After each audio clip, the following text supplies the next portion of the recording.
साल 2023 का दूसरा सूर्य ग्रहण शुरू होने वाला है और आज ही पड़ने वाला है, यानी कि 14 अक्टूबर की शाम को पड़ने वाला है।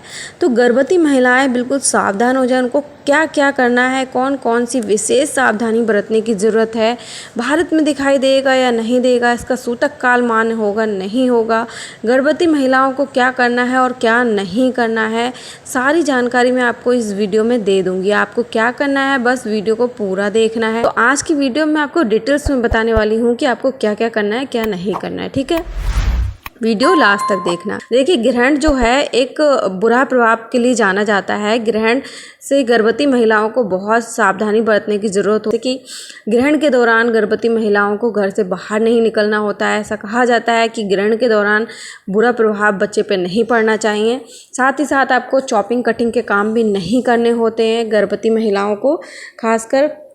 और जब सूतक काल स्टार्ट हो जाता है ग्रहण के दौरान, तो सूतक काल में भी सावधानी बरतने की ज़रूरत होती है। ठीक है, लेकिन मैं यहाँ पे आपको बता देती हूँ कि ये जो ग्रहण पड़ने वाला है 14 अक्टूबर, यानी कि आज पड़ने वाला है रात को, तो वो जो ग्रहण है वो भारत में नहीं दिखाई देगा। ठीक है, और ना ही भारत में दिखाई देगा, ना ही इसका सूतक काल मान होगा।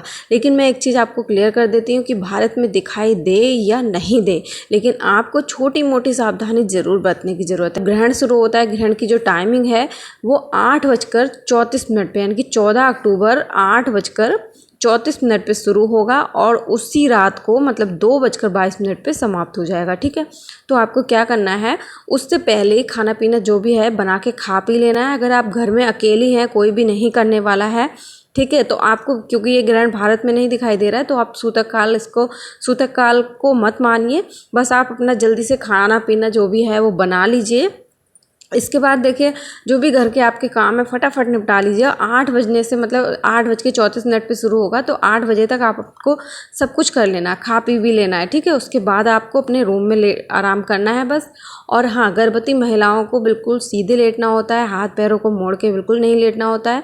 ठीक है, कहा जाता है कि अगर हाथ पैरों को मोड़ के लेटते हैं या फिर अपना पेट को दबा के लेटते हैं, तो उससे हमारे बच्चे के अंग जो होते हैं वो दब सकते हैं या फिर बच्चे को कोई भी प्रॉब्लम हो सकती है। तो आपको ध्यान रखना है कि आपको सही से लेटना है। ठीक है, सीधे लेटना है। इसके दौरान अगर आपको भूख लगती है तो आप पानी या दूध वगैरह पी सकते हैं, बट उसमें पहले से ही तुलसी के पत्ते पड़े होना चाहिए। ग्रहण के दौरान आपको तुलसी के पत्ते बिल्कुल भी नहीं तोड़ने हैं। ठीक है, ग्रहण शुरू होने से पहले ही आपको तुलसी के पत्ते तोड़ के रख लेना है। साथ ही साथ आपको खाने पीने की सारी चीज़ों में आपको तुलसी के पत्ते डाल देना है। ठीक है, आपको पानी में भी डालना है, दूध दही जो भी आप खाती पीती हैं उसमें आपको सब में डाल देना है।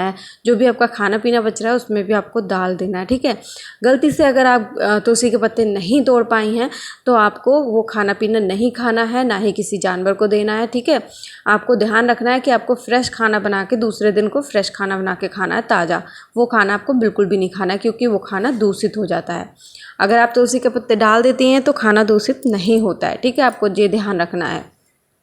इसके दौरान देखिए, आप इतना कर सकती हैं, आपको जब अपने रूम में आप रेस्ट करेंगी, अपने रूम में आराम करेंगी, तो उस समय आपको खिड़की दरवाजे बंद कर देना है। ठीक है, और काफ़ी महिलाएं कहते हैं कि जो ग्रहण है, सूर्य ग्रहण है, वो दिन में दिखाई देता है, रात में तो नहीं दिखाई देता है। और ये टाइमिंग जो है रात की है। तो देखिए, मैं आपको बता दूं, ये ग्रहण जो है भारत में नहीं दिखाई दे रहा है, इसलिए जहाँ पे दिखाई दे रहा है टाइमिंग, इस टाइम पे वहाँ पर दिखाई दे रहा है, तो वो टाइम वहाँ का बताया जा रहा है कि वहाँ पे इस टाइम पे दिखाई दे रहा है। लेकिन सूर्य एक है, चंद्रमा एक है, तो थोड़ा बहुत प्रभाव पड़ता है। तो आप उस टाइम पे, जिस टाइम पे दिखाई दे रहा है, वहाँ पे हो सकता है कि दिन होगा। ठीक है, तो दिन के हिसाब से वहाँ पे दिखाई दे रहा है। तो आपको बस इस टाइम पे, सूर्य ग्रहण की जो टाइमिंग है, इसी टाइम पे आप पे थोड़ा सा सावधानी बरतने की ज़रूरत है। चॉपिंग कटिंग का काम नहीं करना है, लोहे की वस्तु को नहीं छूना है, अपने कोई भी ज्वेलरी वगैरह पहनी हो लोहे की या वो आपको सेफ्टी पिन वगैरह वो सब निकाल देना है। ठीक है, इन बातों का आपका खास ख्याल रखना है। साथ ही नुकीली चीज़ों का प्रयोग नहीं करना है, सुई धागे का प्रयोग नहीं करना है, कोई भी नुकीली वस्तु का प्रयोग नहीं करना है। इससे आपके बच्चे को ही कोई भी रिस्क नहीं लेना अपने बेबी के लिए। ठीक है, आपको थोड़ी बहुत सावधानी है वो ज़रूर बरतनी है।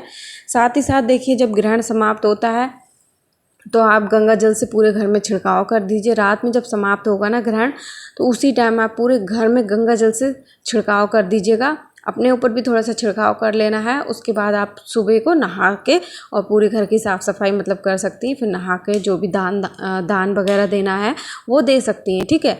और ग्रहण के दौरान देखिए आपको क्या करना है, पूजा पाठ बिल्कुल नहीं करना है। जब आप ग्रहण स्टार्ट होता है तब आपको पूजा वगैरह नहीं करना है, और ग्रहण के दौरान ही आपको खाना भी नहीं बनाना है काफ़ी, ठीक है। उसके बाद जब ग्रहण 8 साढ़े 8 बजे शुरू होगा तो उस दौरान आपको बिल्कुल भी कुछ नहीं करना है। उससे पहले ही आप खा पी लीजिए। घर से बाहर भी नहीं निकलना है। काफ़ी महिलाएं शाम को टहलने के लिए निकलती हैं, तो आपको बिल्कुल ये गलती नहीं करनी है। शाम को टहलने के लिए भी नहीं जाना है ग्रहण के दौरान, ठीक है। आपको ग्रहण के दौरान सोना भी नहीं है। कई कमेंट आते हैं कि ग्रहण के दौरान क्या हम सो सकते हैं, तो बिल्कुल भी नहीं। आप ग्रहण के दौरान सो भी नहीं सकती हैं, आपको जागना है, ठीक है। सोने से देखिए जो भी अगर आप कर रही हैं, कुछ भी कर रही हैं, तो उससे आपके बच्चे को इफेक्ट होगा। तो आप थोड़े वैसे अपने बच्चे की सहायता के लिए बहुत कुछ माँ करती है, तो आपको इतना ध्यान रखना है। ये छोटी मोटी सावधानी है, वो बरतने की ज़रूरत है।